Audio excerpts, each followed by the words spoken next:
At sa bawat oras na wala sila sa akin, isa-isahin ko yung kuko ng nanay mo. Hanggang malagutan siya ng hininga. Naintindihan mo? Opo. Naiintindihan ko. Naiintindihan ko.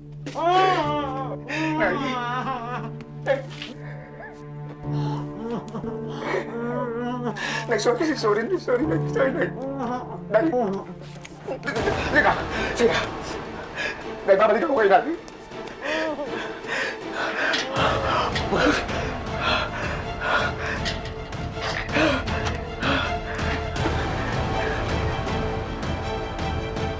Huwag mong sasaktan namin ako. Huwag mong sasaktan namin.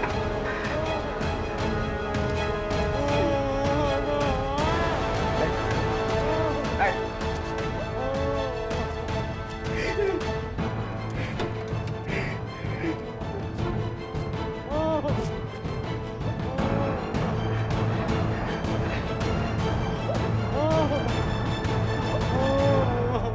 Medyo padalos-dalos ka ang pag-alis na yan, Ting.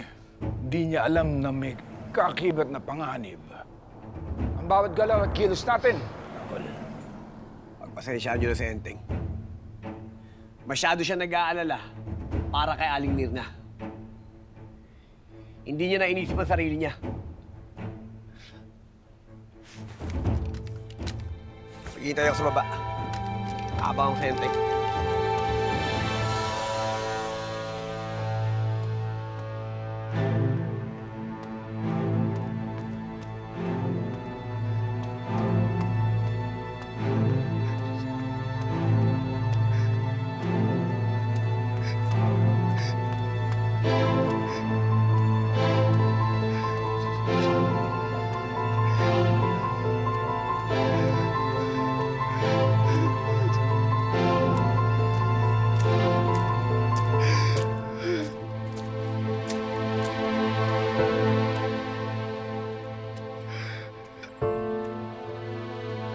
Tagol.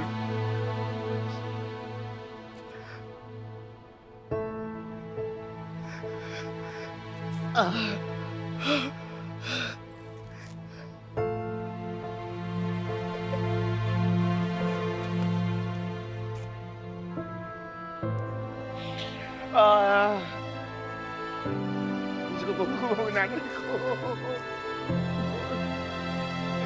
Nay.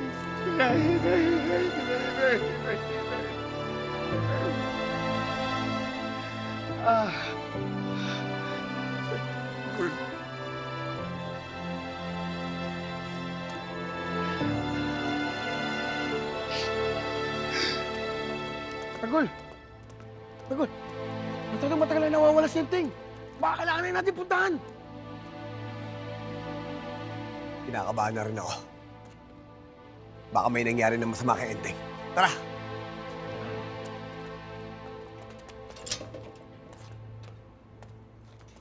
Teng! Ano nangyari? Bakit ngayon ka lang? Tagol. Pasensya na. Ang dami kasi nakakalat na pulis sa San Dimas, buti nakalusot ako. Kumusta sa Aling Mirna? Nabago ko yung ulo. Gusto ko siya nang dali sa ospital eh, kaya lang wala naman akong perang pagagamot eh. Huwag ka na mag-alala. Gagawin natin ang lahat para madala natin sa Aling Mirna sa ospital. Tanggol! Ano gagawin natin? Wala na tayong pera. Tsaka wala tayong tatakbuhan. Hindi naman tayo pwede bumalik sa lola mo o kay Aling Tess. Sigurado, inaabangan na tayo ng mga polis doon. Bahala na! Gagawin natin ang lahat para matulungan si Enteng. Dadali natin si Aling Mirna sa ospital.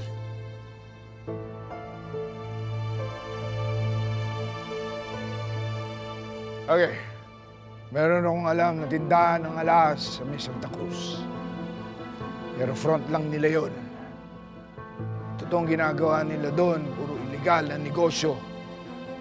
Tulad ng droga. Malaki atraso nila sa akin.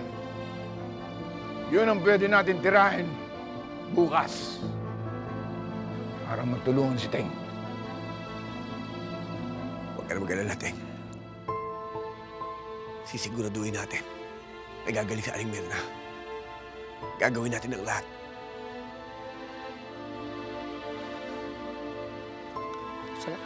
Salamat, Tanggol.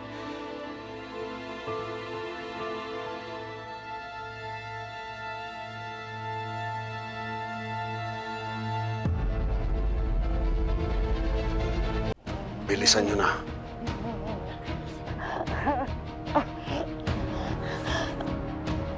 Rigor, maawa ka na sa akin. Pakawalan mo na ako.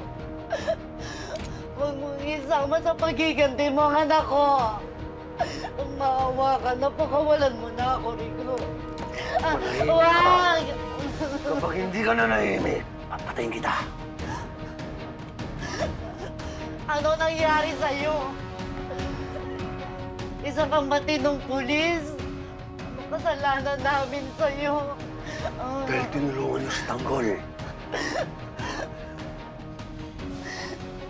Rigor, nagmamakaawa ako sa'yo. Hindi pa huli ang lahat. May panahon pa para magbago ka. Huwag mo nang ituloy to, Rigor. Maawa ka na, Rigor. Hindi ikaw to. Hindi na, Mirna. Hindi na ako magbabago. Pero wala akong pamilyang babalikan.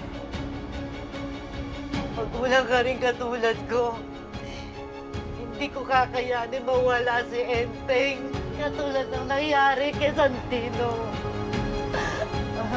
Masaya mo? Na, Masaya mo? maawa ka rin! Na kita! Mamatay ka na! Maawa ka rin! Tama na yan. Baka marinig kayo sa labas. Maawa ka naman.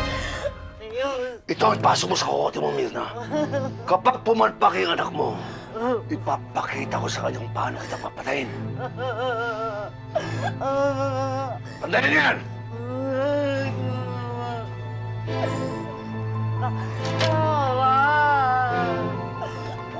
Halika.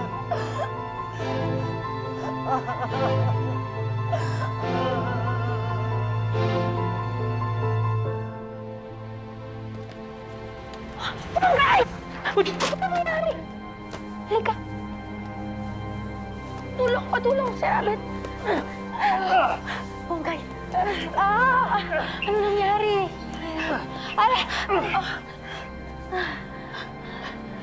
Hindi ka safe dito, Ponggay. Kailangan mo ilipat ka. Ponggay, nilaban ko talaga na malipat ka na ng kwarto. Pinagtangkaan ka na sa selda. Hanggang dito, hindi ka pa tinatantanan.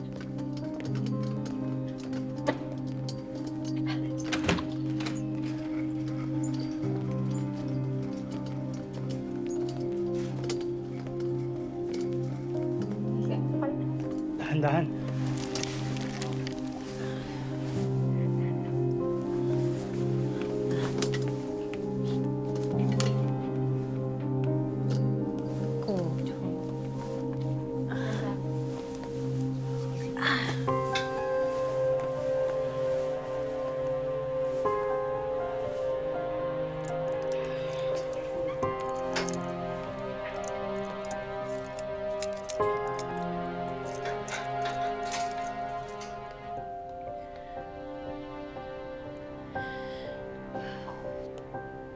Ano ba talaga nangyari, Ponggay? May pumasok na nagpanggap bilang nurse. Pinatay niya yung nagtangka ng buhay ko. Pero bago siya mamatay, nabanggat niya na tauhan daw siya ni General Verbano. Di ba yun yung sinabi ni Onyok? Na pag-utusan siya ni General Verbano? Oo, na-research ko na yan. May General Verbano sa Inleia. Di kailangan natin mapatunayan na may koneksyon ng mga gerero sa mga yan. Oo, kailangan malaman agad to nila kung makakatulong to sa kaso ni Tanggol. At sana, panagot natin ang mga gerero sa mga kasalanan nila.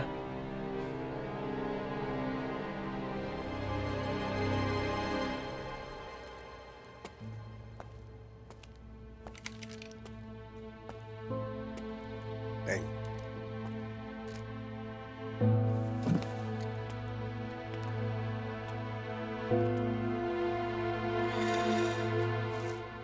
Alam ko, iniisip mo sa Aling Mirna.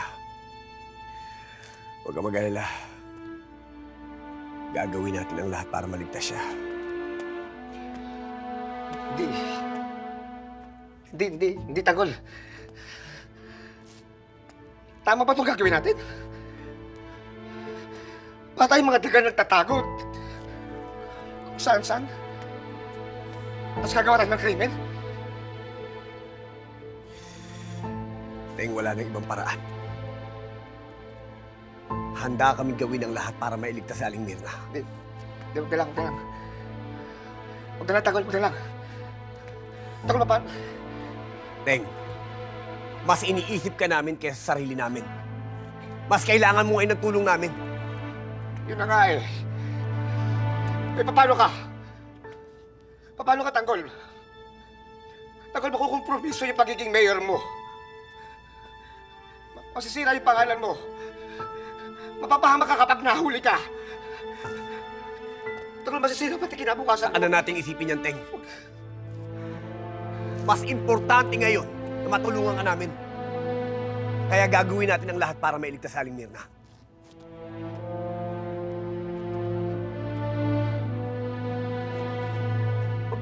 Huwag na lang. Tanggol.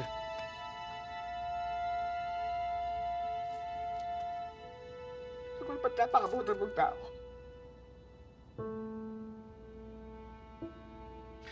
Mapalad ako dahil laging kaibigan kita. Tandaan mo yan.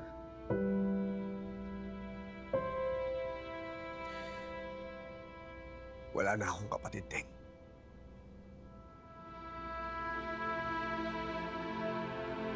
Namatay na si David at Santino. Kayo na lang ang natitira sa akin ngayon. At hindi ko hahayaan na may mangyari sa inyong masama. Teng, gagawin ko ang lahat para matulungan ka. Hindi kita pababayaan.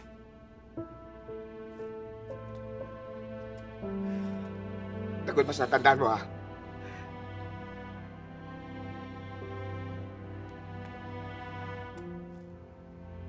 Ako din.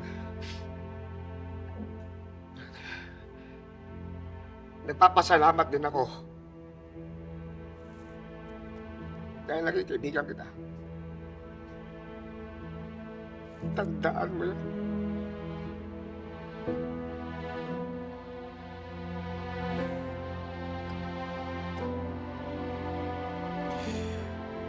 Mahal na mahal kita, Teng.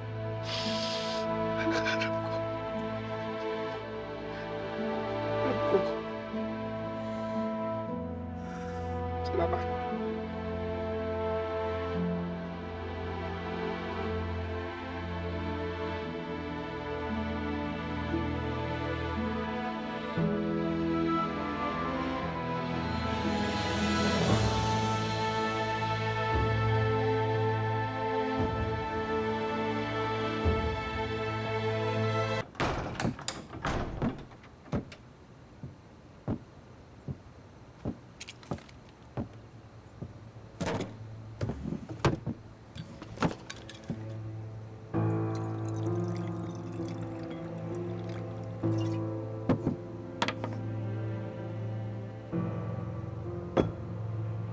Tay, wala na tayo ibang aasahan pa. Kundi ang isa't isa. Kapag nakita ko si Tanggol, papatayin ko sila. Ikaw! At ang demonyo mo anak! Ang dahilan kung bakit namatay ang anak ko! Ang demonyong Tanggol ang may kawanan. Siyang pumatay sa Kuya David mo. Kinuha niya ang pamilya ko, Tay! Kinuha niya Tanggol! Kinakain ako ng galit ko kay Tanggol. Nakaharap ba si Santino? Nabatilin mo. Alam ba ng anak ko na ikaw pumatay sa kanya?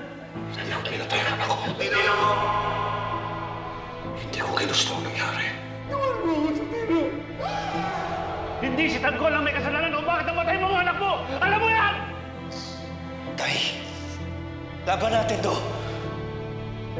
Hanggang dulo, kaya lumabang ka!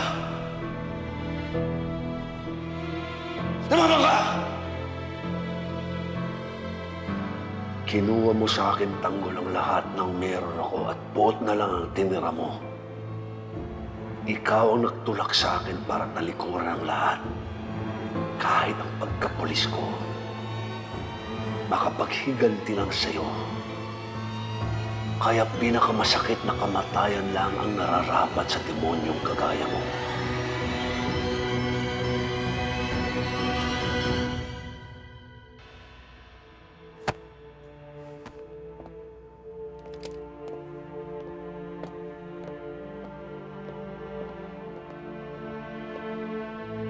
Diyos ko, tulungan mo ako. Hindi ko akalain na malalagay ako sa ganitong sitwasyon na kailangan kong pumili sa mga kaibigan ko at sa nanay ko. Buong buhay ko, kayo na mga kaibigan ko ang kasama ko. Pero hindi ko pwedeng babayaan ang nanay ko sa kamay ni Rigor. Ay, kung pwede lang ako na lang. Kung pwede lang buhay ko na lang ang isasakripisyo ko.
Lumabas muna kayo. Sarahan yung pinto.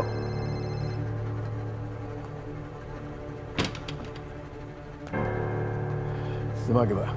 Vice, gusto ko lang ibalita sa inyo na malapit ko na mahuli si Tanggol. Meron akong hawak na alas ngayon na magagamit natin sa laban natin. Tapusin mo niyan, Dumagi ba?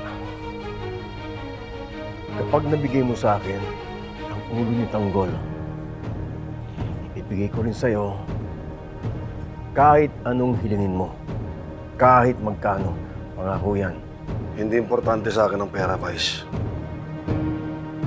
Ang mahalaga sa akin ay yung ako mismo ang papatay kay Tanggol. Tama. Gamitin mo yung galit mo. At wag mo kakalimutan. Yung taong yan ang sumira ng pamilya mo. Ako mismo ang maghahatid kay Tanggol sa kamatayan.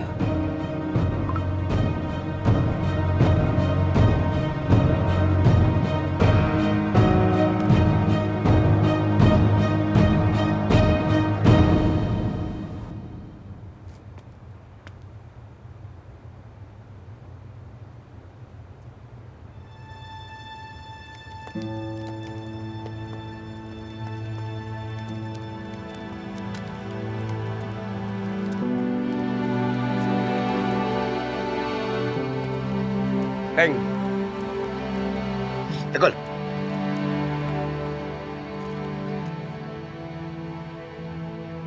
Teng.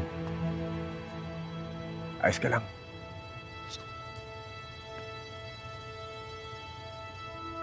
Huwag ka mag-alala. Mapapagamot mo na sa Aling Mirna. Ito lang ang kauli-uli ang gagawin natin to. Kaya kinakailangan natin masigurado na walang masasaktan na kahit sinong tao. Sa mabilisang operasyon to, 5 minuto lang ang dapat kaalawan. Kami ni Tanggol ang lookout sa labas. Kami ang bahala. Kung nagkaibitan, kami ang re-responde.